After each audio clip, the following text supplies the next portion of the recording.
What a month. This month has gone on for, it feels like 690 days. And as of this recording, the month's not over. No. The month is far from over. As we've seen from this month, a week is that's a lot of month. A lot can change in the city in a week. 5 days. Well, okay. This is L.A. Meekly. Hi, Greg Gonzalez here. Daniel Zaffron here. The only podcast left standing in Los Angeles after the month that we've been through. But before we get into anything, let's first say that this is L.A. Meekly, the Los Angeles History Podcast. And we are sitting here in between about 7 different partially active fires, waiting for potentially catastrophic rain to hit. The only thing to put out the fires were giant landslides. I know.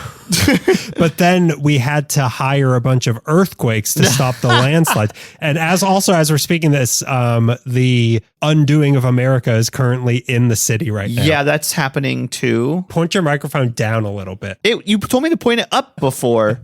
No, I was talking about your salute should go up into the air. Your full armed salute should go up into the air. My Roman salute. Your Roman salute should go all the way up because he's in town. Greg, can you hear the whispering? He's here. It's January 1st. We're like, okay, things don't look good, but it's a new year, new us. And we're like 20 something days into January. And I'm like, I'm broken. They broke me. I'm Has done. It been 4 years? Yeah. Well, look, before we really address that, let's first welcome into this show, Greg. We got 2 new patrons this month. Whoa. Can you believe it? I'm going to be honest with you. I don't believe it. Hope still shines in America if people can still support this show. Yeah. Of all the things people are supporting, this show is not on my list. No, actually, most of the FEMA money does go straight to us. Did you not know that? Because we are disasters. We are quite natural disasters. Well, God's favorite mistakes. Well, look, this month, and one of these names I'm going to pronounce so perfectly. The other one, not a chance. Okay. 0 chance. Okay. The first, so we welcome in Adriana Zavala. Hi, Adriana. That's pretty good. Yeah, I, really I good. can say these words. You did. It's a last name that starts with a Z. I can pronounce it. Yeah, you went to Z school. Yeah, Zorro. Zeta Jones. Zeta Zorro. Jones. Zorro Zeta Jones. Her child that she had with Antonio Banderas in Zorro. These are names I can pronounce. Yeah. Robert Zimmerman, a.k.a. Timothy Chalamet. These are all names I can pronounce. So that is Adriana. And then we also have, so this one I'm not going to get right. Okay. Natalie Ebog.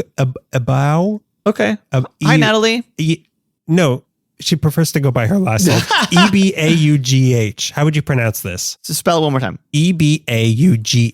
Eba. Eba. I would say Eba, but I don't know. Eba. Okay. Well, that's Greg mispronouncing your name now. And what an idiot he is.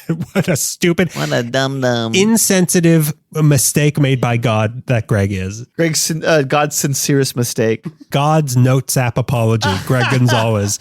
God's copy and paste apology, Greg Gonzalez. Yeah, from Harvey Weinstein. he just used bad photoshopping to remove the name Harvey Weinstein and put Greg Weinstein still for some reason. So yeah, these are our new patrons, Adriana and Natalie. Thank you for supporting us. Welcome aboard. And you too can support us. Patreon.com/LA Meekly. I think you can support us any level. You can get a free sticker just for joining an LA Meekly. It's not just any sticker you're getting. Come on. You think we're going to send you, be rad, be cool stickers? Yeah, ass, grass, or mass. That's my religion. That's my Catholic bumper sticker. Did I tell you my ska band name? Brass, or brass. No one rides for free. That's Greg. That's stupid. That's dumb. Greg, what you're saying is stupid right now. Greg, people with concussion say that. What I said was smart. Ass, grass, or mass. God welcomes all. But yeah, so at the $5 level, you will get a handwritten postcard from us every Gold Earn month. I don't want to swear. Sometimes late. Well, it's either going to be late when Greg sends it, or it's going to be ineligible for reading when Daniel sends it. Those are the 2 options of how you're going to get postcards. So yeah, do it. But now, Greg, okay, so we normally have a thing of the month, which we are going to do. But so what do you want to talk about first? We have 2 big things that happened to Los Angeles in the past month. One is Massive. One is a catastrophic, the worst version of this thing we've ever seen. It's history in the making. Yeah, and the other thing is the fires. Come on, pick your favorite fire. Which one's your favorite? Firefest. That's my favorite. That's my favorite fire. Which, by the way, I kept meaning to text you. So they're having this fundraising thing, a concert called Fire Aid. Why didn't they call it Firefest? They should have spelled the right way. They should have called it Firefest. Fire Aid sounds like you're helping the fires. We bought all this gasoline. Yeah. These fires are dying. We're handing it out to the craziest homeless people on Skid Row. They're being contained more and more and more. We got to give them more brush. Donate all of your oldest papers. So what do you want to talk about first? Because there's two different tones to what we're about to talk about. Let's do the smaller one first. Okay, so the fires. Yeah, so you, Greg, that is your choice. But we were both a part of both of these. Yeah, we were. We killed David Lynch and we started the fires. So, Greg, tell me about what you did to David Lynch. David Lynch died. Wonderful director, and it seems like artist passed away because of. He is not an animal, Greg. A lot of people made a link between the fires and him having ecstasy. Evacuate. That's the word you're looking. You know, the word that's been used probably more than any other word. Emphysema. He has emphysema, and they there are a lot of people saying that possibly him being moved and the emphysema was probably took a toll on him. So he passed away. I want to say like a week ago. And, every cool person you know is mourning right now. So, if you know, like, the one cool person in town, you should probably like give him $1 or something. But they have a big memorial for him at Bob's Big Boy, which he would frequent. He'd have like all his meetings there, basically. So this is a I knew he was there all the time, but then I heard from his mouth, he said he went there every day at 2:30 for 7 years and got a milkshake every single day. How is that possible? And that's what money can buy you. Oh, but Larry David does it and it's funny. I don't understand. It's really funny. Well, when they go to Tom's restaurant. I was eating in Bob's Big Boy. Yeah. David Lynch had another milkshake. Yeah, that's if true, that is insane. It's insane. It's par for the course with that guy, though. Yeah, true. But yeah, no, he has a lot of story. He has like so much LA lore. A lot of the things he put out. Well, not everything, but like Mulholland Drive, which one of his best works, is very LA. In its what about bones. Dune is very LA too. It's about Santa Clarita. Yeah, it's LA coded. Yeah, LA coded. But yeah, no, they're having a giant memorial. People are like laying pie and roses and memorabilia and notes and love letters and pictures. Cigarettes, lots of cigarettes. Coffee. Coffee. So and Bob's Big Boy, they love that David Lynch worked on his stuff there. That he had meetings for Blue Velvet there. He Laura Dern and Kyle MacLachlan were with him, and they met for the first time there. They're like big part of Lynch's world. So so we did that. You, me, and Melissa went for that. We went to get pie there. It took forever. It was the most packed I've seen it in a long time. It was crazy. And I walked in, I said, "Who died? You have a bunch of crap outside." What happened? Jay Leno crashed another car? So that we did that, and everyone's been really sad, and I've been rewatching Twin Peaks, and Well, should we now talk about the big thing? Yeah, let's talk about the fire stuff. So this might this might go a little long. So the episode's going to start a little bit later than usual. But we got to talk about these fires. No one's talking about nobody's talking about the issues of today like we are. So yeah, I mean, everybody knows about the fires. Everybody knows about the fires. Everybody seems to know somebody who had something burned down. It seems like everybody knows somebody who's lost something in the fire. Because a lot of people reached out to us while this was happening, which is very sweet. It was very sweet from everybody, and from all over the world. Also, people were messaging us. But yeah, we're okay. Yeah, we're in case you're wondering. Yeah. You were pretty far away from the fires. Yeah, I was far away from the fires, but I still had to go into work because they, minimum wage workers are also essential workers. I don't know if you know that, but we were really close to, I'm in Culver City, and the Palisades fire, it was just blowing directly into us. Yeah. And so, we had to deal with the kind of fallout from that. And then woke up the next morning and the Eaton fire had started through the night and had turned all of LA into Mordor. Like I woke up and it was, I got up before the sun came up and the sky was just like the blackest I'd ever seen it.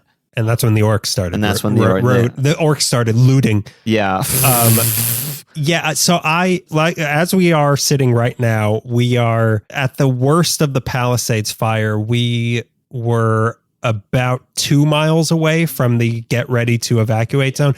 But so before this all started, so we got the warning about like, there's going to be really high winds. Yeah. And I was saying to you, like, Right. I kept saying to you, what a joke. Remember that tropical storm that they warned us about that nothing happened? This is nothing. What did I tell you? You kept referring to me as the mayor from Jaws at the beginning of Jaws. And I slowly turned into the mayor at the end of Jaws. Yeah.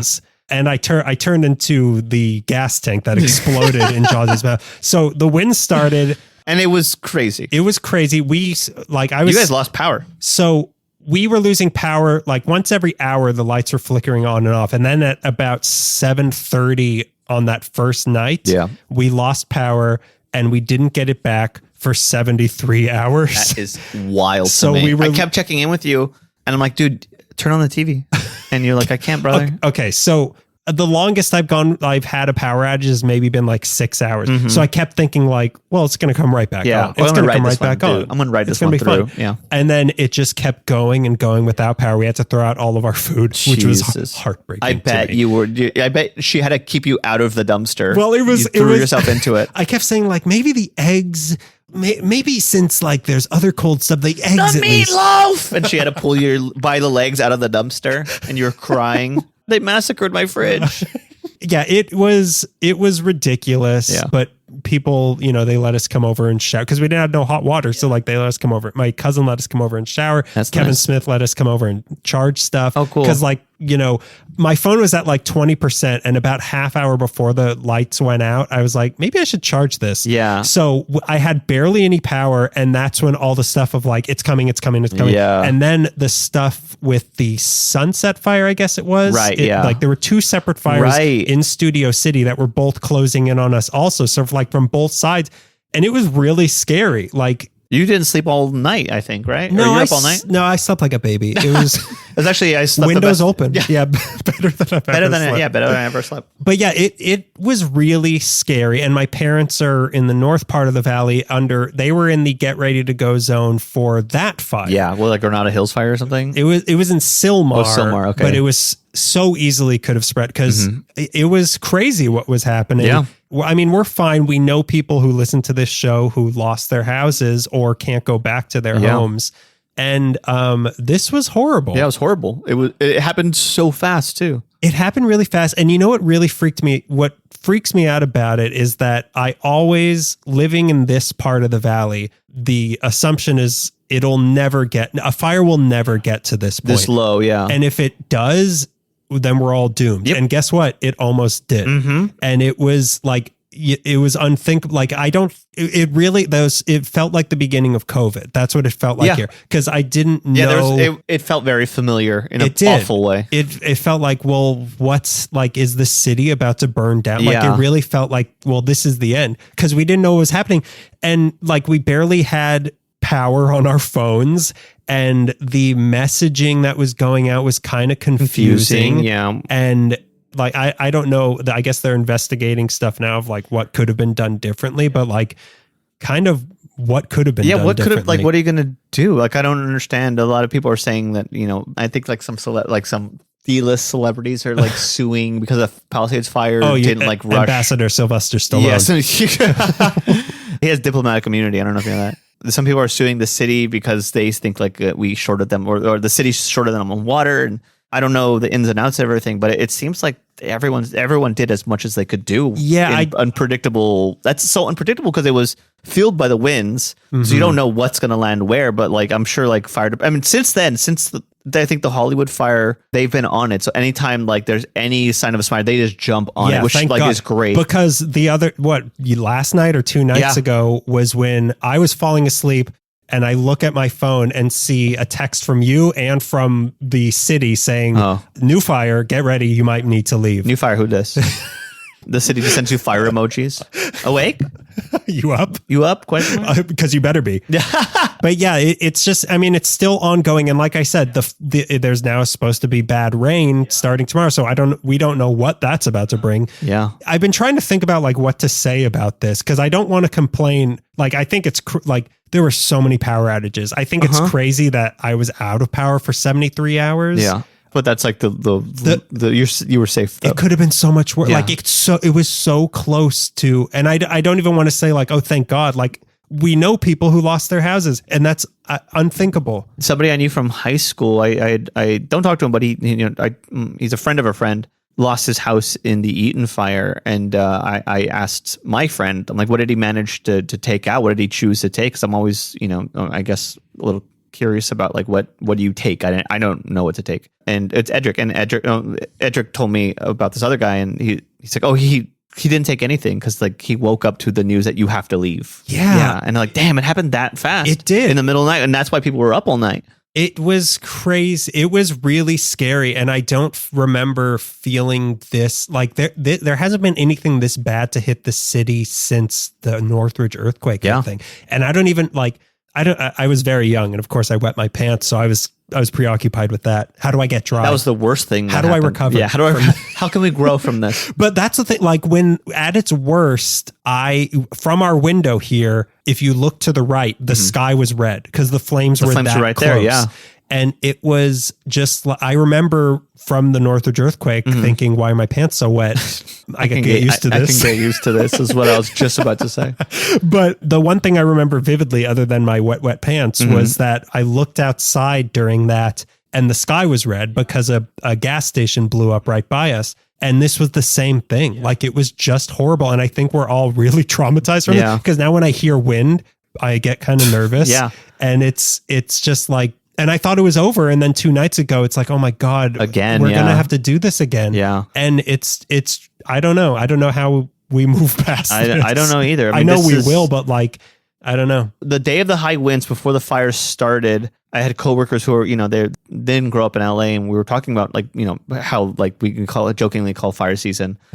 And I told them like, it usually plays out like this, and like, it's a brush fire, and usually it'll hit some homes, but it never really comes low, and it burns like brush, and it's scary, and the air gets really bad. And then like the next day, I think the day of the Eden fire, I'm like, you're living through LA history right now, because like we've never been hit with a fire this bad. Honor. Yeah, what an honor. No, it was that was the thing, is just like the scale of destruction it did, because like Palisades is gone.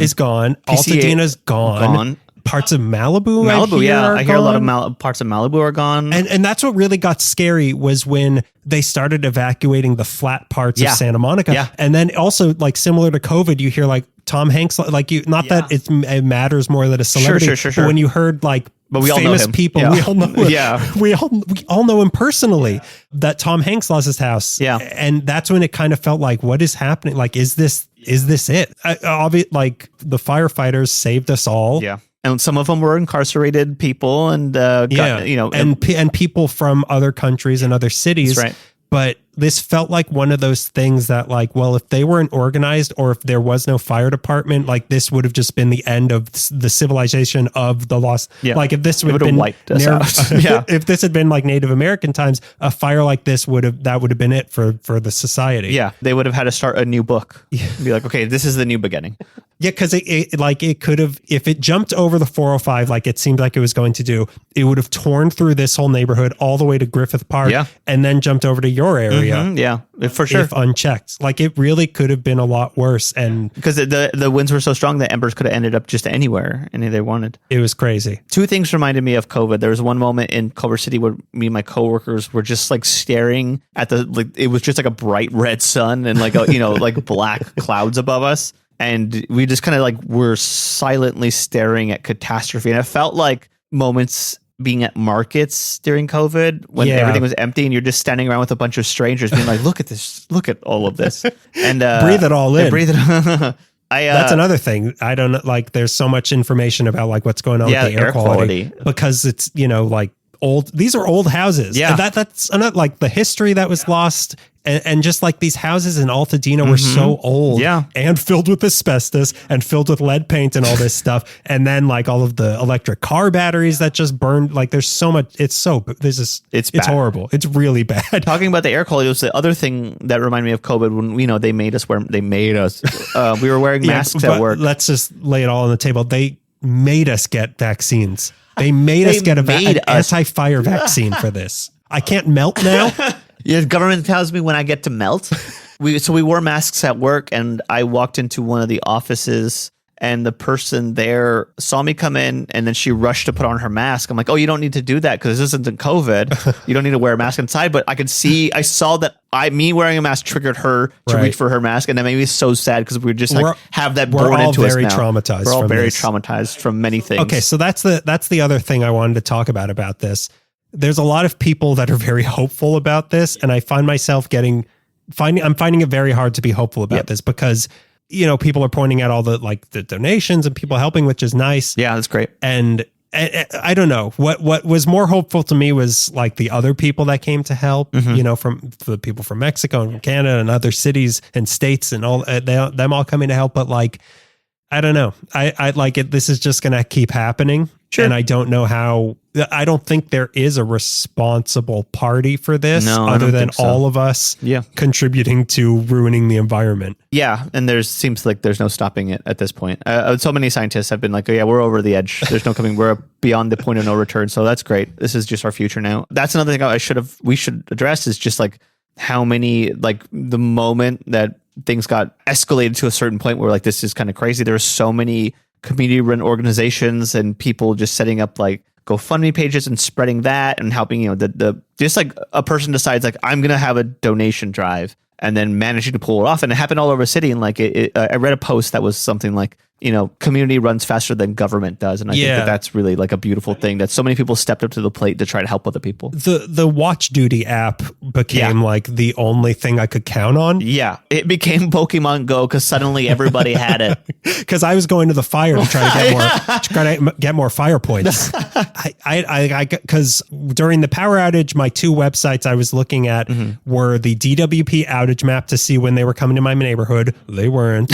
And also the where the fire department, where do you evacuate map? Because the Nazis took over Twitter and now that's unreliable. Yeah. And then people just posting random things on, I didn't know where to get information because we didn't have TV. Apparently a lot of people were watching local news, which is very helpful. Yeah. We didn't have TV. I didn't know where to get information. I was telling you, and I wasn't joking, you were kind of my greatest source of what was going on of text. I did not What's know. On TV?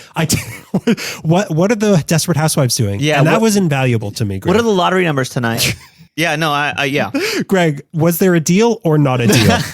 But I didn't know where to turn. Yeah. And with the demise of a place like Twitter, I don't know where to get information anymore because not enough groups are on Blue Sky yet. So Watch Duty was kind of the only thing. Yeah. I don't know. There was a failure in that sense of where do we get information anymore? Yeah. But yeah, I don't know. I don't know how to prevent something like this happening again because they did pretty much everything that could have been done. I don't know. It's just going to be earthquakes now. It's just just be ready. It's going to be that now. But that sucks. That sucks. That sucks. That's no way to enjoy yourself. Yeah, and I did enjoy this. To be fair, but I don't know that people were talking about taking away money. They took away money from the fire department, which I don't think was actually true. I think they debunked that. But even so, more money should be going to them because they need better technology to fight this thing. Bigger guns. Go ahead. They need bigger guns because the fire, from what I understand, I couldn't watch anything on TV, but they were trying to dump the water, the whatever on it, but it was so windy, it would just blow away before it would hit the fire. God. But they need bombs. They need water bombs that they could drop. I don't know. We need to, since we're not going to do anything to stop global warming, we need to fight it better. Right. And I don't know. I don't know. I don't really know how to fix any of this. It feels like trying to stop climate change at this point is trying to throw a water balloon at a brush fire. Which one? Though? Yeah, which one? Because some of them that could have helped. The Hollywood one that could have helped. Yeah, I don't know. There was so much I think it was arson, and even if it was, it started arson. I was worried it was a fire. Jeez. Everybody go back home. It's just arson. Guys, don't worry about it. It was just arson. I don't know. That's everybody trying to say this is the moment that will define LA. I don't think it will. I don't think we're going to learn anything from this. And I don't know. Yeah. That's just, it's just been very sad, this whole thing.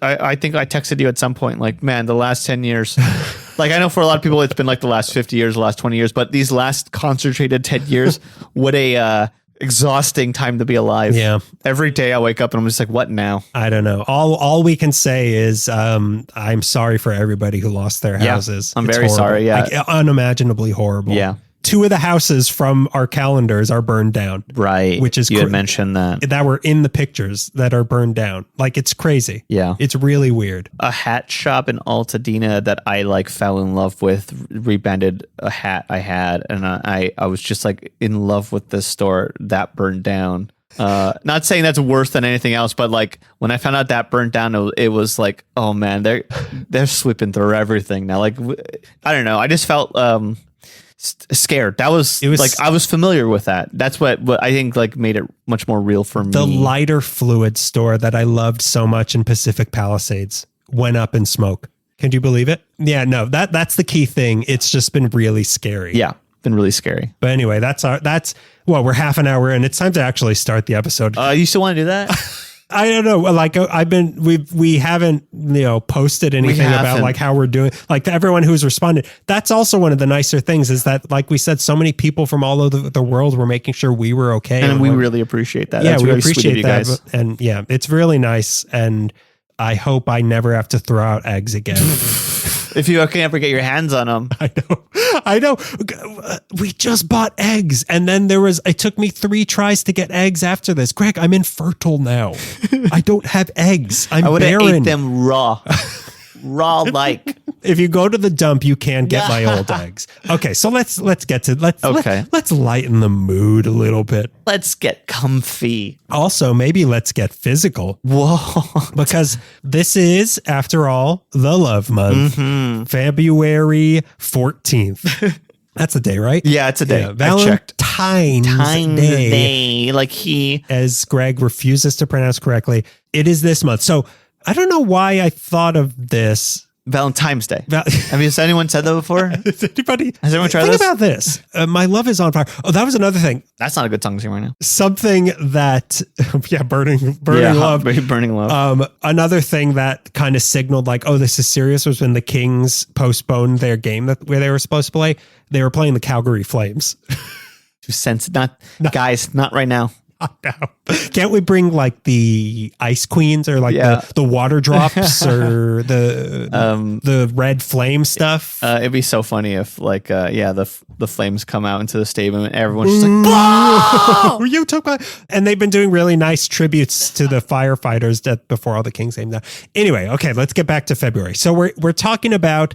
We're having a little bit of a sleazier Valentine's Day this episode. It's almost like we watched Challengers and Queer and Honora, and all we could think of is like, oh, dirty stuff happening to me. Baby girl could happen. Baby girl could happen to me. There could be an outbreak of baby girl in this Maybe city. I'll drink the milk this time. I'll drink your milk. Shake. That was another thing he told her to do. Shake. Yeah. But good girl. So yeah, we're talking about some sleazier, romantic-esque parts of Los Angeles history. So, Greg, I have kind of a water drop, and I'm going to let you do the non-existent water bomb that I want them to invent. Oh, Droppenheimer can make it. Droppenheimer. We've gone too far. I wish we could like summon like an arc storm. Oh, trust me. Let's not say too much because we don't know. Like, I'm now getting warnings on my phone of like, be aware the next 3 days of the rain. So you have a boat, right?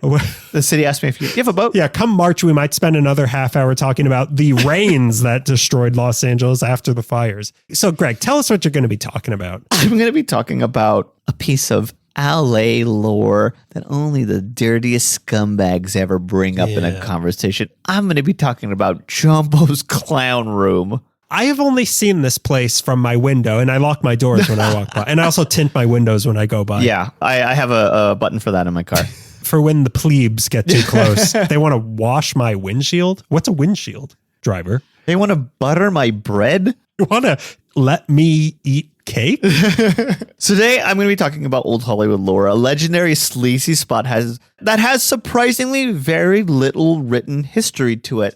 And then I kept thinking, like, why isn't there LA Times articles about a strip club opening up? How come no one ever?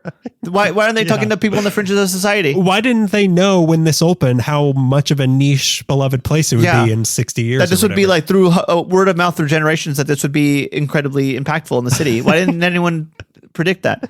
I'm going to be talking about, like I said, Jumbo's Clown Room. To tell the story, we got to go back to the boring, uneventful year of 1969 Los Angeles. Of course, it's 1969. Where Jack Jumbo Taylor bought a unit in a new shopping center at 5153 Hollywood Boulevard in Thai-Town. The space was set for a bar with a large rug, a fireplace, a dance don't floor. talk about fire right now. It's not a good time. That's where they should have put it, into the fireplace.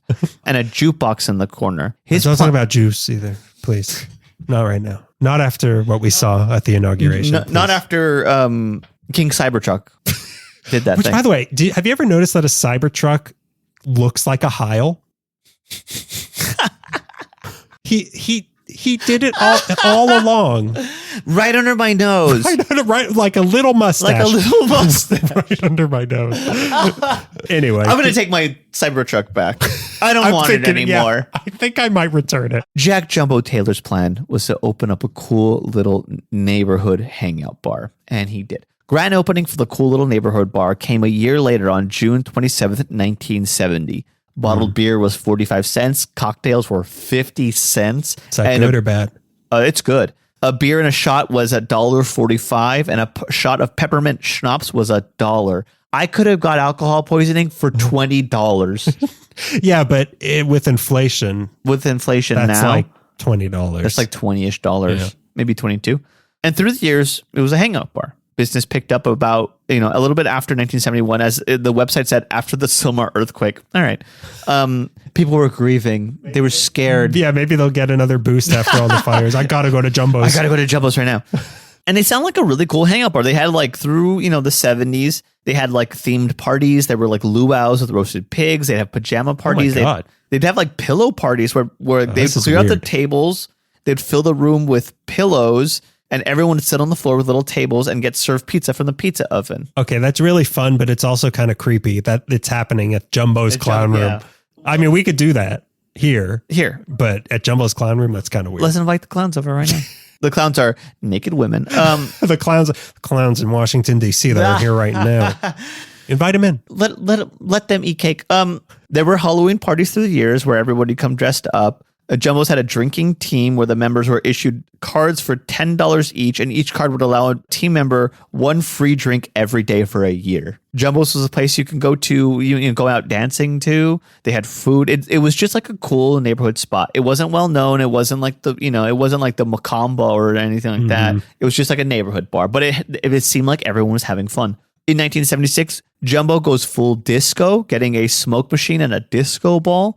Wait, was it called the Clown Room yet or just Jumbo's? It was called Jumbo's Clown Room. But why the clowns? Well, I know now there's a lot of clown decorum. Maybe? No, I'm pretty sure it was always called Jumbo's Clown Room. I think it was maybe clown as in like for a bunch of clowns hanging out. The one website didn't bring up why it was called Jumbo's Clown Room. You should have gone down there and demanded send in the clowns. Yeah, we should go down there. You're right. Get your shoes on. What'd you say after that? Get Phantom. Put a little leather jacket on. We're evacuating to Jumbo's. Yeah. The only place that's safe. The app said. It's watch duty, but it's DOOTY. It's called Watch Doggy Style. It's saying to go to Jumbo's. Bring dollars. Yeah, it's watch duty. With my watch duty app.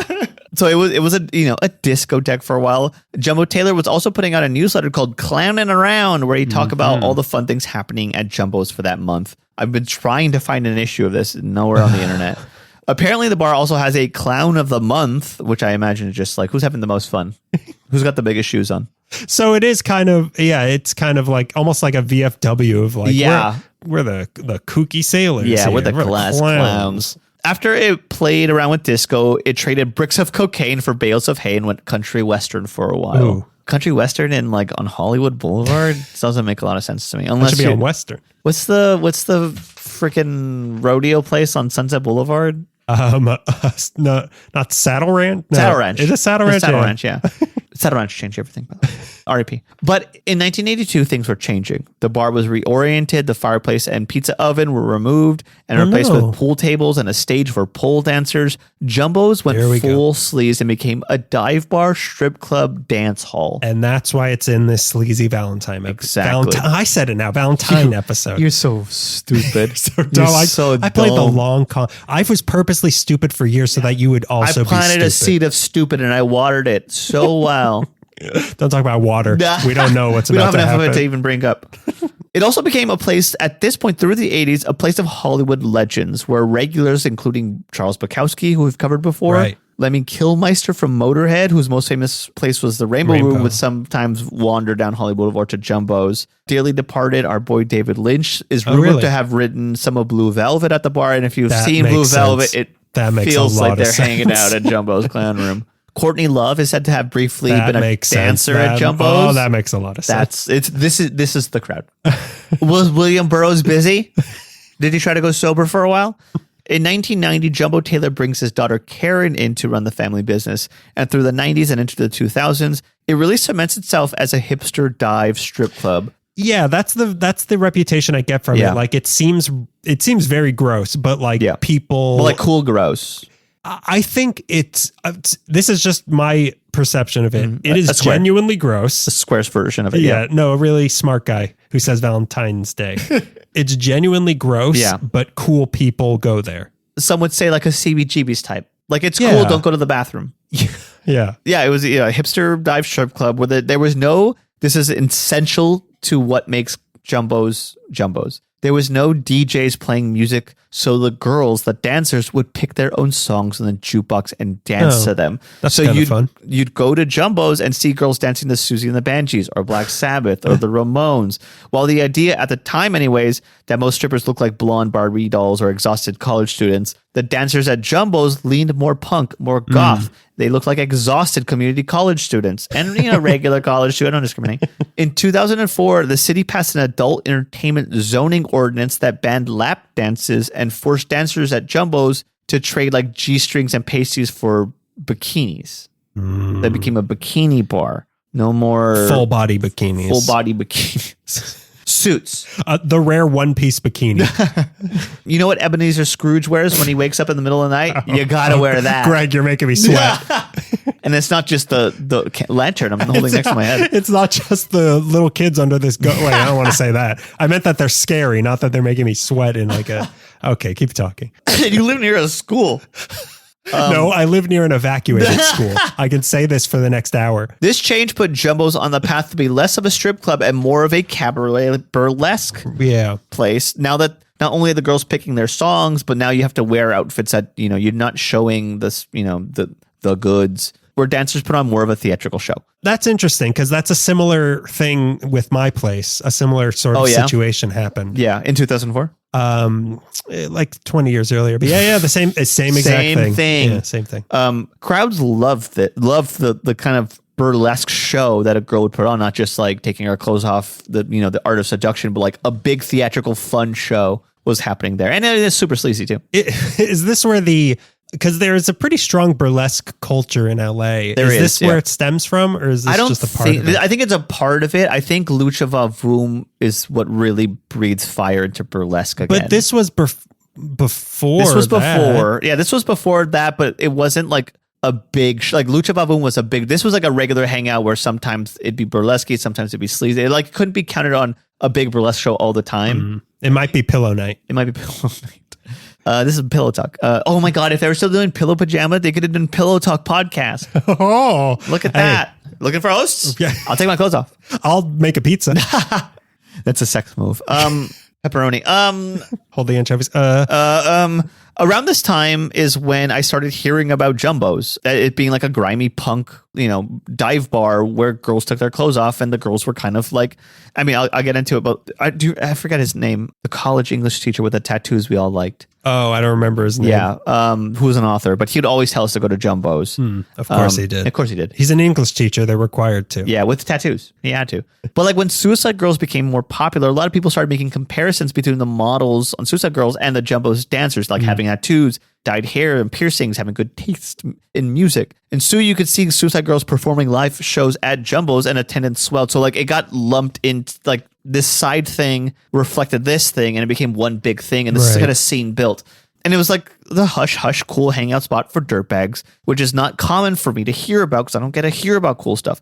Jumbo's Clown Room, Suicide Girls, and then the roller derby girls, which are also popular in the early 2000s, all like was one big sleazy scene. Like one big kind of cool, sleazy, beer drinking, loud music, tattoo thing, where like the girls could really play masculine and feminine really well. It like balanced out where you could be a tough girl who's also beautiful, who's covered in tattoos and drinking beer. Like that whole thing, I feel like Jumbo's is a huge part of that. Okay. In 2011, it was parodied on Saturday Night Live as Bongo's Clown Room. Oh, what year was it? 2007? 2011. 2011. Interesting. So I also have Saturday Night Live in my episode. Really? Yeah. Let's talk about Saturday Night Live. What's your favorite sketch?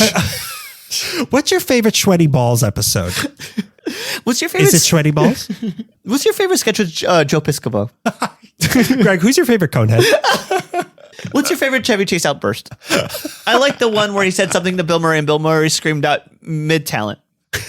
Jason Sudeikis plays a grimy DJ in the last night that he's DJing at Bongo's Clown Room and he's introducing the trashiest dancers. It's not very funny, but Helen Mirren plays an exhausted old stripper and it's pretty charming when she does it. Anthony Bourdain called Jumbo's one of his favorite bars in LA. Of course he did. On Conan O'Brien's show, Johnny Five of Short Circuit tells Aziz Ansari, I'll meet you at Jumbo's Clown Room. And Conan adds, that's a great joke if you know what Jumbo's Clown Room is. During the COVID quarantine, Jumbo's had to close. So the dancers created the Cyber Clown Girls, which was a virtual show where the themes of the shows ranged from Star Wars to A Midsummer's Night Dream. Which sounds pretty cool. Within the first... Mash them up and then I'm interested. Shakespeare, but Star Wars. A Midsummer Night's Wilhelm Scream. Kylo Ren is holding Darth Vader's head as a skull. To force or not to force. That's how Yoda talks. Yeah, to do or to do not. There is no try. You were supposed to say try in there somewhere. No. So within the first 4 months of the Cyber Clown Girls, the dancers performed 40 shows and managed to donate more than $12,000 to organizations like Planned Parenthood, the Sierra Club, and the Marsha P. Johnson Institute. Do you think that they're doing anything for the fires right now? I hope so. That would be interesting. I think that'd be very interesting. They seem very philanthropic, which is cool. As Makeda Easter... Is that a clown's name? Yeah. I'm stupid now. What does that mean? I'm dumb now. In fact, Dancing Online gave them a chance to feel more empowered. As Makeda Easter wrote in LA Times, in the loud club setting, the dancers didn't get a chance to speak about their experiences and the issues that mattered. Online, in between sets, they could directly engage with their audience about how they're feeling and why the group chose to donate to a particular organization, which I think is pretty cool. Jumbo's is still family owned and still a great party spot, still part of local lore. It still gets brought up all the time. If you're out with friends in Hollywood, someone's going to suggest going to Jumbo's. Yeah. There's going to be like a big crowd outside. And if you go, tip the dancers, tip the bartenders. Don't touch the girls. Don't go to the bathroom. You can't take pictures inside. Take me with you. Oh, really? You can't take pictures You can't inside? take pictures inside. I guess you can't do that in a strip club, basically. No, you can't. What if I'm facing away from them? What if I'm doing a TikTok? Will they let me TikTok? What about red books? Are those allowed? Ni hao. What about Redbox? Do they have a Redbox in there? I have this Fast and Furious still. Can I use the mail service from Netflix there? Please. So that was the first of our sleazy places for this Valentine. Basically what we're saying is strip clubs. So that was number one of our sleazy Valentines. Get nasty. But now chocolate. Now I've got the big one. Oh my God. Los Angeles. And I have to get off your phone. I have to read. This isn't a phone. Get off your phone. This is an iPad, Greg. You have to dilate your pupils. I know. I have to read off of my iPod right now. I'm reading off my iPod mini right now. Yeah, my printer wasn't working, so I couldn't print these notes out. So now I have to read it off of this iPod Shuffle. And the words are just going to be mumbo jumbo. Clown room. Mumbo's clown. Yeah. Mumbo's frown room. So, okay. And let's get in. This is the sound of you having to address naked people. No, it's okay this time. They're men. The The deli's open, boys. Bratwursts are on the menu. I hope everyone's ready for some German food. So now It's brat summer. No. Hot brat summer. Hot brat summer. So now it's time to talk about what I assume are two chipmunks, Chip and Dales. Oh no. Wait. How are they tearing their pants off so easily? Why am I tearing my pants off so I thought easily? they're just skin. This is Why are these chipmunks turning into skeletons? So I'm here to tell you the story of the most romantic place to have ever graced Los Angeles, Chippendales. So obviously we all know what Chippendales is, but I'm so glad that you don't know this story because I'm excited. What do you know about Chippendales? Men take their clothes off. Oh, whoa. That's what Chippendales is? Ladies go crazy. Yeah, and then what? Greg, tell me more. And then what happens? And then when do the babies come? At 2:30 in the morning, a stork comes to the back door, and I was like, I gotta deliver babies And cocaine. Yeah, and it's but hush, and but you look at the stork, and he has bags under his eyes. I've been flying all night just to evade the cops. And boy, are my arms tired because they've been injected with heroin. And Shorty Rick owes me 4 G's, and if I don't find him, I'm gonna cut his ass up. What are you gonna say? Well, I'm very glad that you don't know that because this is a very juicy story from Los Angeles history. And again, just like with yours, like there is a lot of history there, especially because they made a TV show about it. But when you're talking about the history of a strip club, it doesn't have a grand opening with scissors. This the mayor's place, not there. This place did. The mayor wasn't there. I mean, maybe someone dressed like a mayor was there, but with a tearaway sash. Yeah, but the mayor was there, but he was wearing a fake mustache. It's just like the people behind this were so sleazy that the details are kind of muddy, much like what might be happening with the rain in the coming days. There's a landslide brought me down, yeah. But it all starts in Bombay, India, with a man named Soman Banerjee, which I think I'm pronouncing his last name right. He came from a well-off family of printers. Don't get me started on printers. I have to read this. They're always breaking down. They always want you to subscribe to their HP Ink Smart Plus. These printers in India. Printers. But sometime in the 60s, Soman decided to ship off to the Americas to make it on his own. And after a brief stint in Canada, he moved to Los Angeles, now going by the name Steve. Steve. The American name Steve. They should do a Brutalist style movie about this. And it's still starring Kumail Nanjiani. Yeah. And it has 2 intermissions. one for you to go to the bathroom and then one for you when you get really horny. So after working jobs as a janitor, either owning or running a couple mobile stations in LA, and even sometime he spent working at Mattel, Steve realized that corporate America might not be for him. He was shy. He was kind of dorky. He wore glasses. He had a stutter. But most of all, people didn't accept Steve because he was Indian. Mm-hmm. They made fun of him. They made fun of his accent. He just couldn't fit into the American dream he had dreamed of back in Bombay. So he decided, like many immigrants have done, to go in a different direction. Sure. He was going to start his own business from scratch. Okay. If they won't let me be a part of it, I'm going to make my own thing. And with a motivation I cannot even begin to understand, be that either because I wasn't alive in the 70s or because I'm not Indian, he decided the best way forward was to open a high-end backgammon club. Cool. This is this is his brutalist story. Yeah, I would like to see his research. I'd like to see his portfolio on why he thought this was a good idea. Do these backgammon pieces look good to you? No, they're ugly. That's why you're here. That's why you're here. Steve. So at some point, he seems to have thought better of that and remembered that it was the 70s after all. So he instead decided to open up a discotheque. Okay. To do this in 1975, he took all the money he had saved and bought an old rock club in Culver City called Round Robin at 3723 Overland, which is just down the street from the original Sit and Sleep. Wow. And reopened this place as Destiny 2. He called it Destiny 2 to make people think it was the sequel to an already successful club called Destiny. That's so funny. You could name a movie something. I know. You can be like, this is Citizen Kane 2. What are they going to do? This is Dune 2. Where was the first one? So the problem was nobody liked Destiny 2. Okay. And had it existed, they probably wouldn't have liked Destiny either. Funny. In 1977, Steve struck up a partnership. This is my Destiny 2. In 1977, Steve struck up a partnership with a guy named Bruce Naheen, who was studying law at Loyola Marymount and would spend afternoons studying at Destiny 2 because it was so quiet. Wow.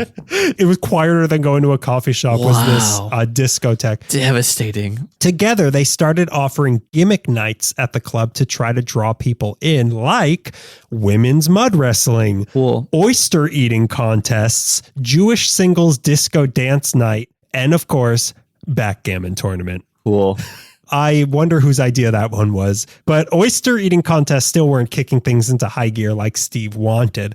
Then one day, just by chance, someone's car broke down out front of the club, so he came inside to use a phone. This guy's name was Paul Snyder. Do you know who Paul Snyder is? No. He's a Canadian, also known as the Jewish Pimp. He was an associate of Hugh Hefner, whatever awful title that means. And after surveying Destiny 2, had his own idea for how to make this place popular. During his very strange life, Snyder had once seen a striptease dance performance, but this one was different, Greg. It was a man doing the stripping for a crowd of gay men. Now, the late 70s was not quite ready for this. Sure. We had barely brought ourselves to blow up the Death Star by that point. But Snyder suggested, why don't you keep the stripper being a man, but instead of stripping for men, why doesn't he strip for women? Okay. This is a puzzle for you. Answer me that riddle, Greg. Because this is what the Mentor asks in the middle of a labyrinth. But it's not even like part of the... He's just like genuinely curious. Because the stripper was his father? Is that the answer? So strippers could be men too. Sexist pig. So women are just as randy as men are, and there's plenty of these places for men. Why not one for women? This sounds simple and obvious to us today, but at the time it was actually a genius idea. Because remember, this was around 1979 in the heart of the women's lib movement. Sure. And really having a place where women could go to be as gross and sexual as men went along with the entire movement. Yes. So the idea was that men working there would be in total service to the women customers. They would compliment them. They would pour their drinks. They would light their cigarettes. The same fantasies gross men like going to strip clubs for. Regular guys, yeah. Yeah, like right. So Steve didn't really care about women's rights at all, but he recognized that this was a movement he could make money off of. So he agreed to the changes to his backgammon club. But women like backgammon too, right? That's like a liberation thing. Baby got backgammon. Did he think about doing that?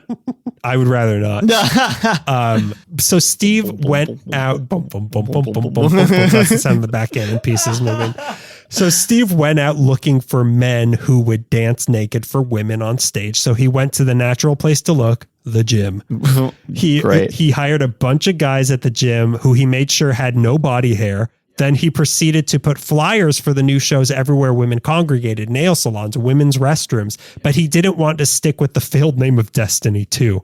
He wanted this to be a classy joint, so he decided to name it after the fake recreations of a style of furniture he had in the club, a style itself named after the man who popularized it in the late 18th century, Thomas Chippendale. So now flyers in women's restrooms all over Los Angeles read, Chippendales presents male exotic dancers. Ladies only will be admitted during this show. Nice. So Chippendales opened for business in early 1979 as the U.S.'s first dedicated male strip club. It was $20 to get in, and the MC was Snyder himself, who was apparently very bad at it and had no stage presence. But hey, that's the way music is playing. Hey, ladies, did you hear the one about President Hoover? Speaking of Hoover, whoever would like to see this man's dong? I mean, look, did we have stage presence our first time stripping? We had negative stage presence. We caved the stage in. Yeah, I'm mostly body hair. They thought that Cousin It had walked out. And for some reason, they like that more. They like it. So, and these first few shows weren't just partial nudity. It was full on male nudity. Whoa, the deli's open? The deli is open for business. Oktoberfest came early this year. So something that apparently was not legal in California to have full male nudity on stage. So in March of that year, after only about 3 shows, Chippendales was raided by cops and 3 dancers and 3 customers were arrested for lewd acts. They couldn't grab anybody because they had their eyes closed the whole time. The cops went in, they're like, oh God, oh, I don't know. And when they did grab them, they had no body hair. They had nothing, no grip, no friction on those men. Like Moodang, they were just like rubbery, wet and rubbery. Mudong. So also arrested in this raid was Steve, who was charged with providing entertainment without a license. Once this got sorted out, Steve decided it was best to not have them be fully nude, but still partially clothed. However, male stripping was still a mostly uncharted territory. So there was no sort of expected uniform of what a male stripper should wear, like female strippers had. Yeah. So Snyder decided to borrow the uniform from his, not literally that one, but borrow from the uniform his Playboy Playmate girlfriend would wear. Cuffs, collars, bow tie, black spandex pants, nice. no shirt. Later on, they dress up as cops and Zorro, of course, but the iconic male stripper look was created here, and they're really just dressed as Playboy Playmates. Like, when you think about it, like, yeah, that is what they're wearing. Yeah, I Cuff, never thought about that. Yeah, spandex pants. Yeah. A bunny tail. This look... Antlers. They have a pentagram on their chest, right? Every Goat feet. They're wearing like those goat leggings. They have red eyes. Yeah, like a Playboy Playmate. Their shadows are doing something different than their bodies are doing. Yeah, the Playboy bunny is Bunnicula. So the song is the Gregorian chants. There's like honey all over the walls. I don't know what's going on. So this look just worked. And pretty soon Chippendales was taking in a ton of money doing shows on Wednesdays, Fridays, and Sundays. When the Wednesday women's crowd? Wow. Those girls they need party. to go. I can't wait till Friday. But Snyder's story with Chippendales didn't go much further. His story with anything didn't go much further, actually. That Playboy Playmate girlfriend of his was Dorothy Stratton. Oh my God. Who would go on to Playboy Playmate of the Year in 1980. The same year she would go on to leave Snyder for Peter Bogdanovich. Yeah. The same year that Snyder got so jealous that on August 14th, he went to her house at 10881 Clarkson Road near Cheviot Hills, murdered her and himself with a shotgun. This was the guy. Oh my God. I do know that name. Yeah. Oh my God. And that's why I wanted to make sure, like, I'm pretty sure you know what's about to happen here. Oh my God. So yeah, that's the guy who helped create Chippendales. So that's the end of his story. And if you're not already familiar with this story of Chippendales, this would be far from the last murder involved in the Chippendales story. There's a really good episode of You Must Remember This, the Polly Platt series, where they cover the death of Dorothy Stratton. Oh, she also covers the Dead Blondes. She covers Dorothy Stratton herself. Anyways, go ahead. No free plugs. Okay. I'm editing that out. I think that you should make that the whole episode is me promoting You Must Remember This. I feel like every episode is. So this brings me to the character of Steve Banerjee. Okay. What kind of person was he? We've heard about what he's built so far. We don't know much about who he is. To sum up, he loved money, and it didn't matter to him what he had to do to get it. Cool. This is who Steve Banerjee was. Yeah. That included regularly packing the club 100 to 200 people over the legal limit and purposely calling the police on himself so that the place would get raided and put it on the news for free publicity. Wow. He had a wife named Irene that nobody really knows much about, and they had a boy and a girl who he would wave money in front of, saying money, money, when she was a baby, so that her first word would be money. Wow. All of this in a big house in Playa del Rey that they moved into. But as with most people whose lives are about getting more money, Steve was also paranoid and violently jealous of other people's success. Sure. So much so that in 1979, he showed almost how low he was willing to go to get ahead by hiring someone to burn down a rival club that popped up. Destiny? No, he would never harm Destiny. Never harm Destiny. Destiny will always be in his heart. Sorry, go ahead. So he burned down a rival club that popped up called Monty's Disco in Santa Monica. Brother. He even did this again a few years later in 1985 to a place called the Red Onion Restaurant and Bar in Marina del Rey. So crime was just one of the many tools on the table for Steve Banerjee to make Chippendales work. Wow. So at this point, 1980 to 1981, Chippendales was a clear success, but it was still rough around the edges. Okay. Too much body hair still. They need to get waxed again. Yeah, wax that thing. It wasn't refined, and it certainly wasn't a nationwide hit yet. Okay. To help with this, in 1981, Steve hired a man named Nick DeNoia. Nick was an Emmy-winning producer for the kids' TV show Unicorn Tales on NBC, and was also married to Jennifer O'Neill while also being secretly gay. Okay. So this is Nick DeNoia. Stacked up things. Yeah. I'm new in town. Don't talk about stacked. Man. Oh boy. Gonna make me, we might need an intermission. Maybe 3. So Nick's job was to elevate the dance numbers to something more sophisticated, something that involved routines and stories and more costumes, and to have more interaction with the audience than just shoving money into butt cracks. And he did this better than anyone could have hoped for. Okay. The shows were now creative and entertaining and erotic as ever. The epitome of the shows under Nick's direction came in 1984 with a routine called The Perfect Man, which was all about a sexy, horny Frankenstein. So I mean, it's implied already. So when I say creative and elevated, this is what I mean. I mean, get me a wife? You think that he's a chill dude? He's ready to boink. I belong in bed. And this show, in particular, this segment, The Perfect Man, was beloved. Whoa. Most nights ended with a performance of The Beloved Man. That's hilarious. Or The Beloved Man, The Perfect Man. I'm the Beloved Man. He also brought in the iconic tearaway pants. Oh, really? Which they didn't invent. The NBA seems to have been responsible for that, but they weren't getting horny with that. I imagine him watching the Lakers being like, oh my God. Oh my God. I need an intermission. God. I mean, maybe this did go along with like the Showtime Lakers or whatever it's called. Yeah. What are they called? The Dribbling Lakers? The Incredible Dribbling Lakers? What do they call them? So they didn't invent these tearaway pants, but they did popularize the tearaway pants, and they became inextricably linked with Chippendale, with male stripping, strippers. in particular Chippendales. This was their thing. And all this was the secret ingredient that skyrocketed Chippendales into the national conversation. Finally, like Steve wanted. By 1982, they had 15,000 women a month coming to their shows. Jeez. Then in 1983, they opened a second location in New York City, followed by locations in Dallas and Denver.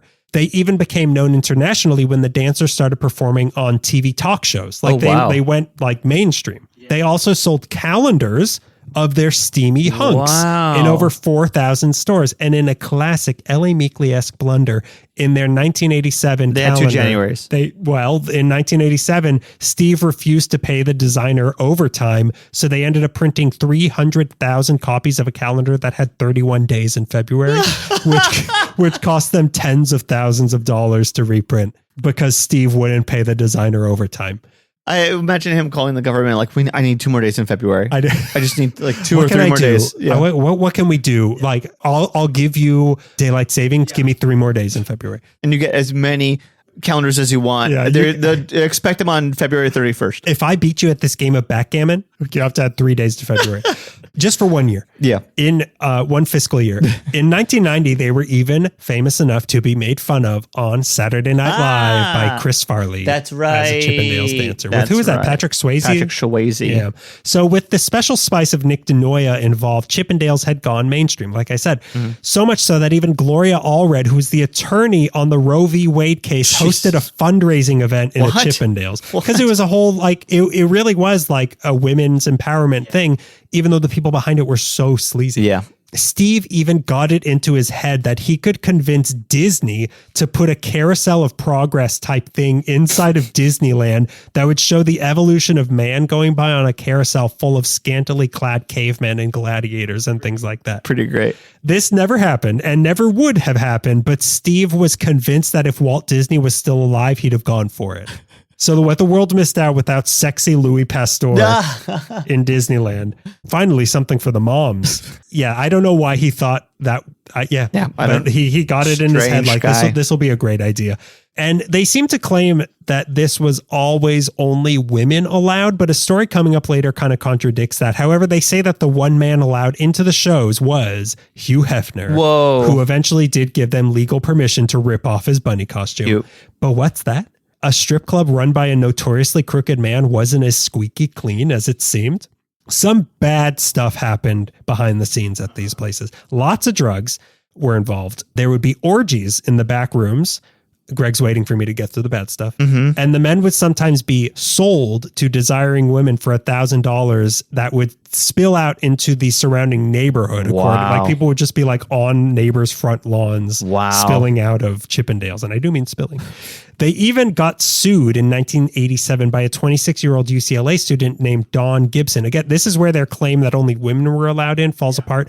So Don Gibson was black and was told he had to buy a membership card to get inside, even though his white friends didn't. So this was apparently common practice there to charge people who weren't white extra to get inside. That's awful. And this is where an even darker side of Steve Banerjee started to show. So after the case was brought forward, Gibson was tracked down by a rental car company who showed him a journal they found inside of one of their cars with his name written in it. Okay. Inside, the journal tracked all of Gibson's movements for over 10 days. Oh my God. Then after that, the one black dancer that had been hired in Chippendales found Gibson and warned him of something very disturbing that he had heard, that Steve Banerjee had taken out a hit on him. Oh my God. This was very unsettling to Gibson, who decided to settle the case, where he got $10,000 and $85,000 more went to other staff members of Chippendales who Steve had discriminated against as well. Yeah. And also, as part of the deal, Steve had to agree to make at least a quarter of the staff be people of color.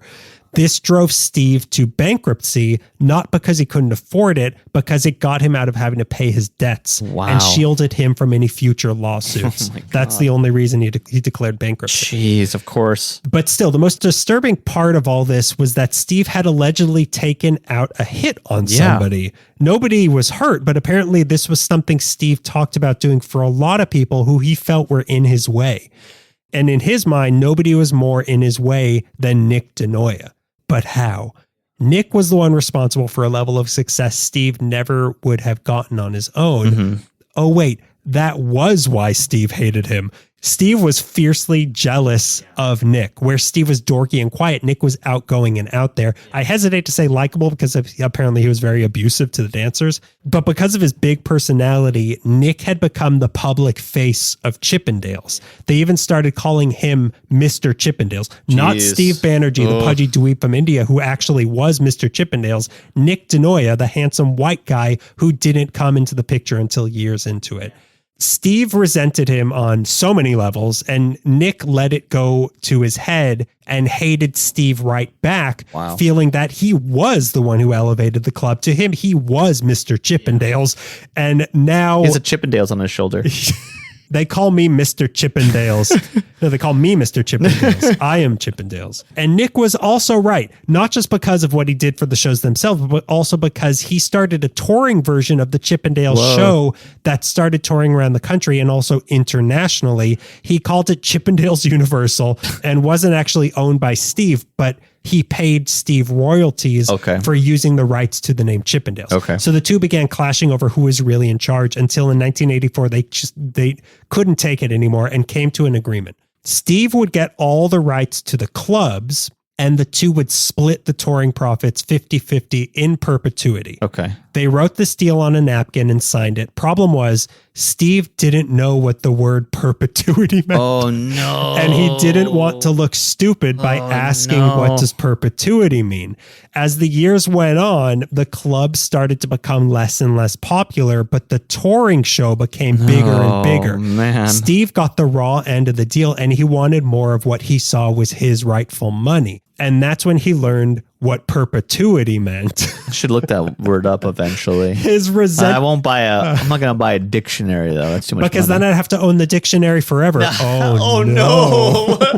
His resentment grew even more, and he felt that Nick was robbing him. So their tension got worse and worse to the point that Steve started his own Chippendales touring show that exclusively ran in the southern United States, while Nick's touring Chippendale show operated in the rest of the United States. Eventually, the two couldn't take this relationship anymore, and they ended their partnership, and Nick started making plans to open his own male strip club called U.S. Male.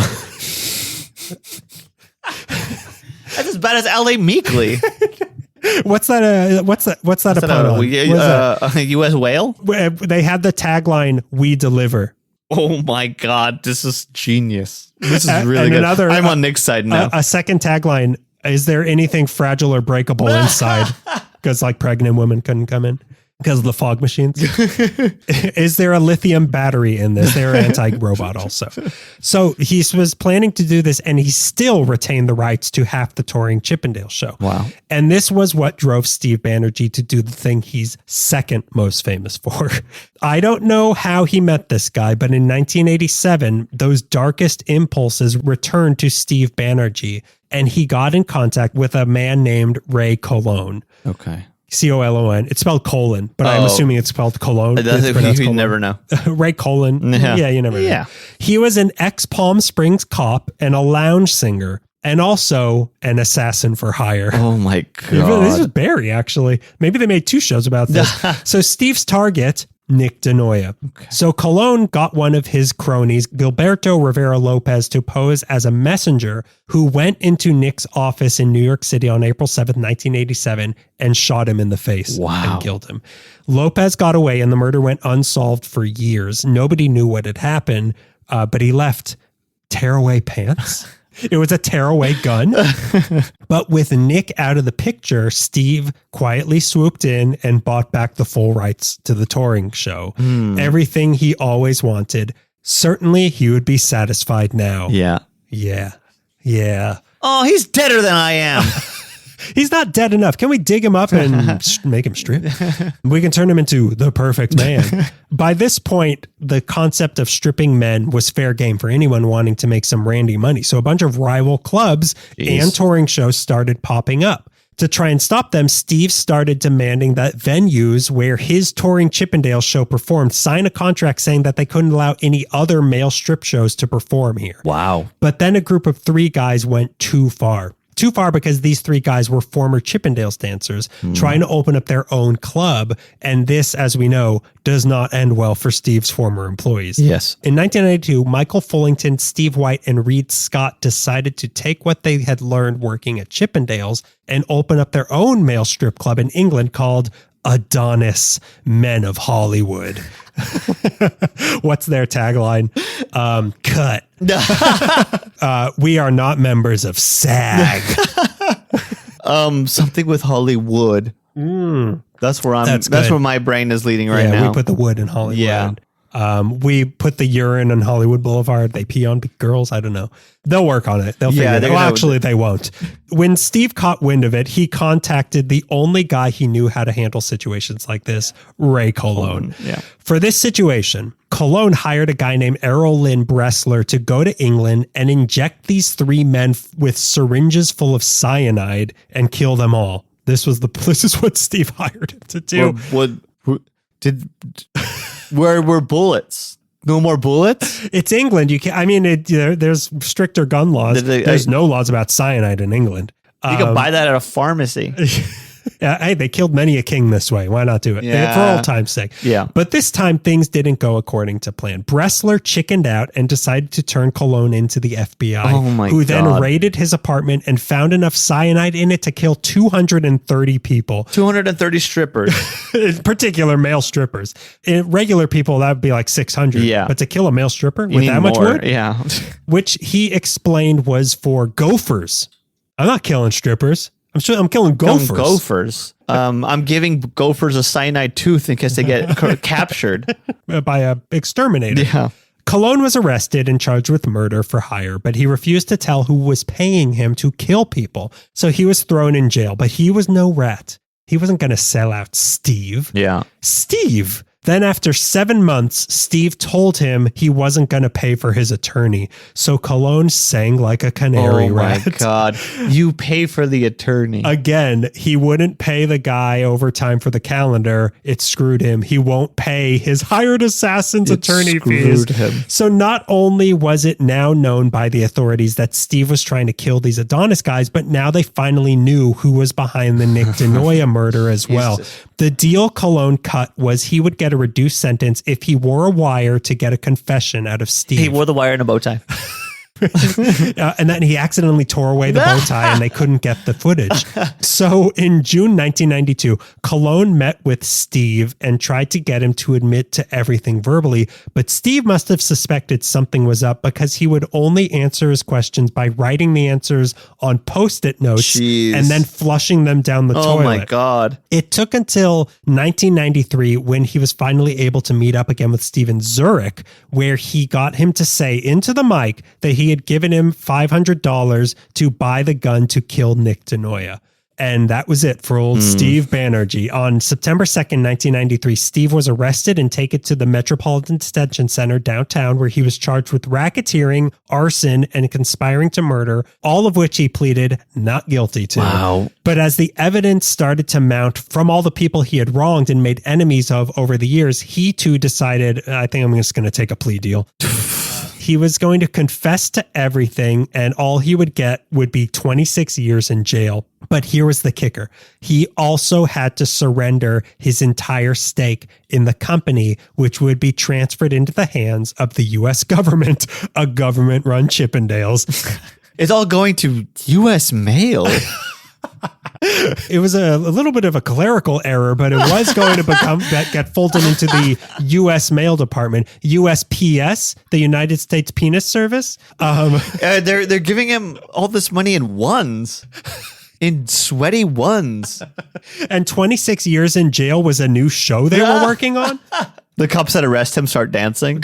Oh no! You're under arrest for too much body hair.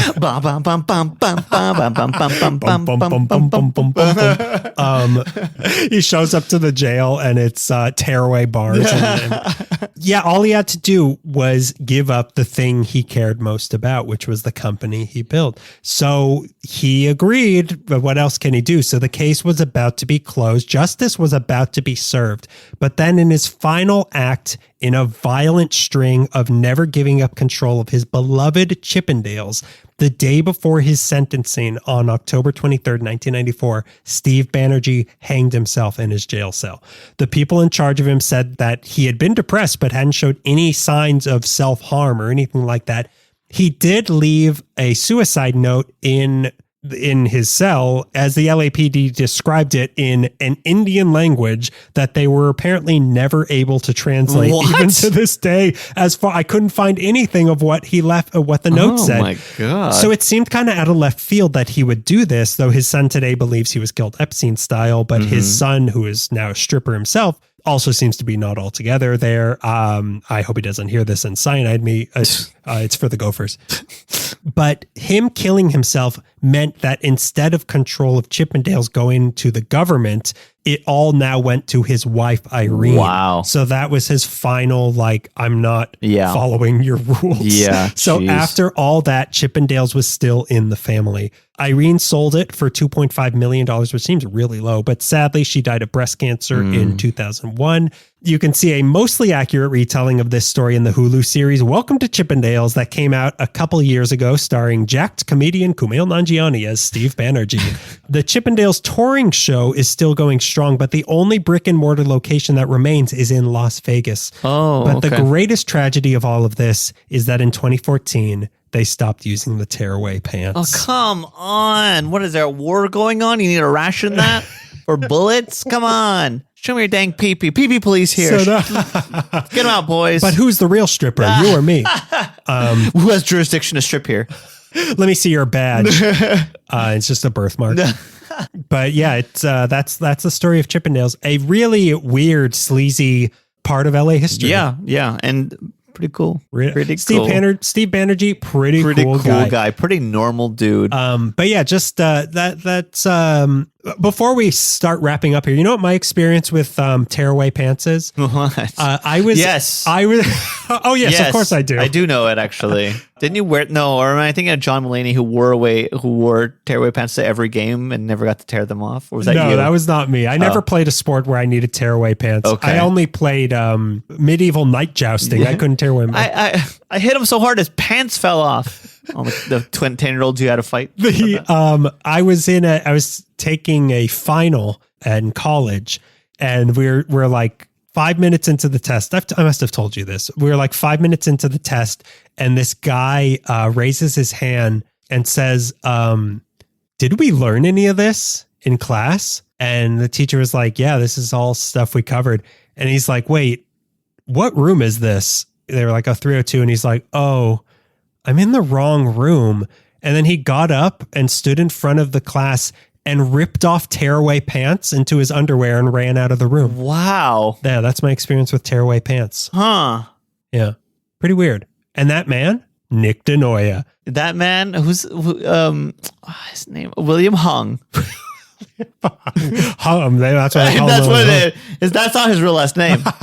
That's a nom de plume. Come to poop. But yeah, so anyway, that's a little detour in the sleazy story of Chippendales. So go out there. It's Valentine's Day. See some people take their clothes off. Go watch people. Yeah, Go watch people take their clothes and give them money. I was trying to think of like, what's a good romantic thing to talk about? I was like, we haven't covered the story of Chippendales. That's kind of gross and kind of romantic. And I asked you, what would go good with a gross Chippendales? And you immediately said Jumbo's Clam Room. Yeah. And I said it with such confidence, like, there's got to be a good the story juiciest there. story in the LA juiciest history. story. In fact, Chippendales was the juicy story. Yeah, I know. And Jumbo's is like, here's a timeline of things. There are things related, right? Right? Yeah, so that's our Valentine's episode. So before we get into our listener question, we have a pre-listener question plug. These denim is not tearing away like I thought. Can I get a knife to make these into tearaways? I gotta go boom boom. I gotta go boom boom, and I can't tear away my denim. The store didn't teach me how to take them off. So the only thing I can think of for this month is donate to some fire relief funds. Yeah. I don't want to recommend any because I don't know which ones are like. There's some weird stuff going on, but whichever one you know to be good, do it in our honor. Yeah, I donated a bunch of toiletries and food and such. Hopefully, it went to people who needed it and isn't just rotting in some cellar somewhere. Storage. Yeah. But yeah, go support people in any way, even if it means going to businesses that are still open where we're affected. Yeah. I was very cynical about it earlier in this show, but like we're kind of all we've got in this situation. It's absolutely true. Yeah. And take care of yourselves too. Like that's another thing. Like do whatever you need to do mental health wise or physically, or just like take a day and just like enjoy yourself. That like I feel like I didn't express enough like just how horrible that situation was. All I can think of is like it's scared. Yeah. It's scary, it's really and I'm scared. Yeah. And it was really horrible. Yeah. So yeah, anything you do to recover yourself, help other people recover, do it. That's our command to you this month. And I want to check in on you. Yeah, we will be. If you hear a rap on rapping on your chamber door, it's us saying, "Are you relaxing right now?" You better be F-wording relaxing in there. I'm going to come back. I'm going to make you relax. And you better be relaxing when you notice us peering through your windows to make sure you're relaxing. Count Orlok style. Yeah. Huge mustache, dong out, open wounds on my back. And we do have our hounds with us. Don't worry about it. There are therapy hounds. So many people are defending his look. I'm like, I'm okay with this look. It's fine, but I like the rat alien guy. I want him to have more of a widow peak. I want him just to look like a rat with no skin and be like, hi, and I would like to buy a house. Oh, okay. You're normal. My favorite thing about you, Count Orlok, you're super normal. Just another count from Transylvania. They're all like this. I don't want to generalize, but all counts from Transylvania look like rats. They're all kind of coneheady. Ooh, that's my favorite conehead. Okay, so we have our listener question. Yes. This one is from Chris Myers. Hi, Chris Myers. Myers. He's multiple. Myers. So are there any stories you haven't been able to fit into? No. Read the first part. What was the first part? Oh, I didn't even write that. What was he saying? He was talking about Skater. He bought the soundtrack to Skater Dater based on my recommendation, and it's very good. Thank you, Chris Myers, for doing that. We already had our plugs. We can't confuse people. Now they're going to be trying to relax with Skater Danger. I don't even remember when I talked about that, but okay. So are there any stories you haven't been able to make fit onto L.A. Meekly? I know you've had 2 drawer episodes. Actually, I think there's been 3, Chris. But were there any that were too grim or too OC, for example, or maybe too expensive because you need to buy a donut from every donut shop in the valley? He knows this so well. That's making me really hungry. Mine, and I've said it before, mine has always been Jeannie the Feral Child. Yeah. Because that's a story I don't think we're ever going to do because it's too dark and sad and horrible for this show. Like it's such it's a child abuse thing and it's just really horrible. Yeah. Maybe LA Not So Confidential should do it. So I'm gifting that to them. Like Brian Wilson gifting Surf City to Jan and Dean, only they're Brian Wilson. I give this to them. I give you Jeannie the Feral Child. In that same category, the child coop murders, I don't think I'll ever cover, but they have covered the chicken coop murders. Yeah, the chicken coop murders, I'll never cover that. That's just too heartbreaking for me. And there's I don't know if it's a toy box killer or the toolbox murder. Like there's one where they here we are covering it right now after we they like pick up and torture a girl You've covered a story like that before. And they record it, and she's screaming for help. And people have said the FBI, when they're training you, make you listen to it to see if you have the stomach for it. God. And people have killed themselves after listening to it. People say even reading the transcript has depressed them for the rest of their lives. So I don't think I'll ever cover that. Wait, but why not? The one I listen to right now. But I also wrote down like I've always wanted to cover cruise nights, but there's no real like origin. Yeah, there's been some things like a long time ago, someone recommended or suggested we do a World's Fair thing. Yeah. Oh, Laura Knight did. Yeah, and that's always been in my head probably for like 10 years now. But like, there's kind of no way to get information on that. I mean, there might be, but it's kind of out of our pay grade to like, we need 3 days off and then we need to interview like 20 people. Like it would be interesting. And I am very curious about that. Yeah. It just has never been like feasible for us and the amount of work we're able to do. Yeah. But otherwise we're pretty able to shoehorn. I mean, look, we can shoehorn anything in. We fit in Chippendales and Jumbo's Clown Room into a Valentine's Day episode. Yeah. I mean, you covered the history of the sheriff's department in one part of a segment. So like, I've always wanted to cover the history of the police department decade by decade, month for month. Like take a year off to just do the police. I got vetoed on that, but I think that's a great idea. But like there's things that'll be a Greg presents, Ellie Meekley presents Greg's Greg's passion. Greg's about to be executed by LAPD. Yeah. There's a lot out there that I wonder how many enemies we've made. Like if you did that and the LAPD came after you, Steve Banerjee's son is coming after me for the this. MS-13 is like circling the block and like one of these apartments. Yeah, I know he's somewhere near the evacuation zone. I can triangulate him. We have the technology. We are MS-13. Yeah. We are robots. Droid ass name. But yeah, those ones, I guess really child abuse stuff is kind of a no-no. Yeah. Although you what is that one? The one in Echo Park? Oh my God, I'm Mary Pickford. Jesus. What's her name? Oh my God, what's her name? Mary Had a Little Lamb. Mary Had a Little Lamb. Oh my God, I always say her name and now I don't remember. She just picked up her daughter of a banker. It's been a long month. But yeah, that story. But I don't know. There's something about Jeannie, the feral child, that's just like, I mean, what am I just going to talk about? I don't even want to talk about it. Like what they did to this girl. Yeah, it's just horrible. It's really horrible. And on that note, I hope the sleaziness of this episode was fun for you, but it was kind of a depressing start to this episode because it's been a really hard month. Yeah, it's been a hard month. It's been we should have not even had research. We should have just talked about fires for 2 hours and be like, okay, bye. It could have just been me listing all the things I lost in my freezer. Yeah. The dino nuggets. Me recommending Mulholland Drive to everybody for like the 100th time. 2 waffles were left in the box. Greg, the things I left behind. But again, I hate to even complain about how scary and horrible it was for us. Yep.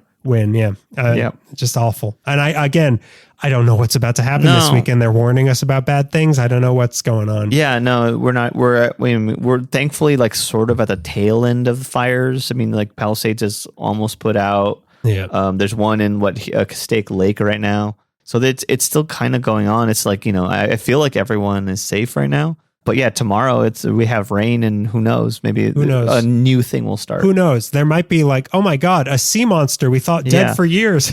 It's snowing in New Orleans right now. Yeah, there's weird stuff. I wish we got snow. Depends. Depends if it's yellow snow or not. Is that? It's so yummy. We've entered a new era. We have. Unfortunately, it's a weird new era for us. Uncharted territories and all the uncharted parts of it are terrifying. Like here be monsters. Hairy monsters. Hairy monsters, yeah. Hairy monsters. Here be monsters. Hairy monsters. The Chippendale story. The Chippendale story, yeah. So, have a good love month, everybody. Kiss your loved ones first. And think about us when you're kissing your loved ones. Say our names. Yes, whisper into their ear. Oh, Greg, you kiss. Oh, Ellie Meekley, you kiss. You kiss. Oh my God, your lips are so digital. So yeah, that's been this crazy month's episode of L.A. Meekley, the Tearaway Pants of Podcast since 2013.